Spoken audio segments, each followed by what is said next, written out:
गृहनिर्माण सोसायट्यांच्या प्रलंबित समस्या सोडवल्यानं भाजपच्या वतीनं धन्यवाद देवेंद्रजी कार्यक्रमाचं आयोजन।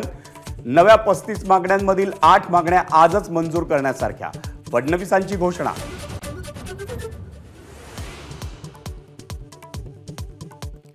मुंबईत भाजपच्या कार्यक्रमात मनसे नेत्यांची हजेरी, बाळा नांदगावकर, नितीन सरदेसाई मंचावर उपस्थित। तर आगामी काळात युती झाल्यास काहीच अडचणीचं नाही, बाळा नांदगावकरांचं सूचक वक्तव्य।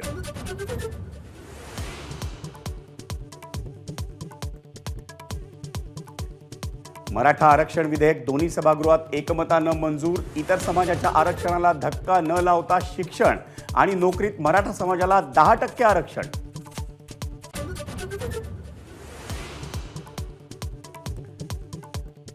मराठा आरक्षण कोर्टात टिकणारच, विशेष अधिवेशनात मुख्यमंत्र्यांचा दावा। शपथ घेतल्यानंतर 3 महिन्यात आरक्षण दिल्याचंही वक्तव्य।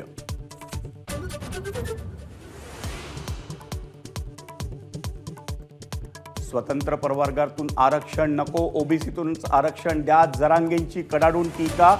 मंजूर झालेलं मराठा आरक्षण बहुसंख्यांसाठी फायदेशीर नाही, जरांगेंची टीका।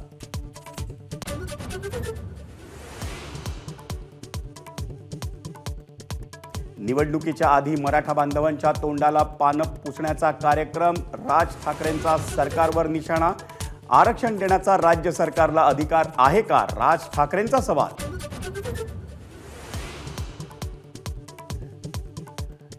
शरद पवारांनी कोल्हापुरात घेतली छत्रपती शाहू महाराजांची भेट, उमेदवारीवर पवारांचा सस्पेन्स कायम। शाहू महाराजांना उमेदवारी मिळाल्यास आनंदच, पवारांचं वक्तव्य।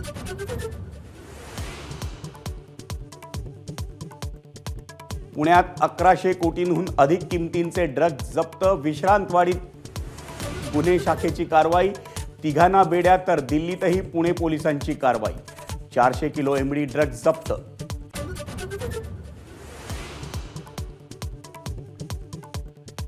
चंदीगड महापौर निवडणुकीचे निकाल सुप्रीम कोर्टाकडून रद्दबातल। आप काँग्रेस आघाडीचे कुलदीप कुमार विजेते घोषित, पीठासन अधिकाऱ्याला कारणे दाखवा नोटीस।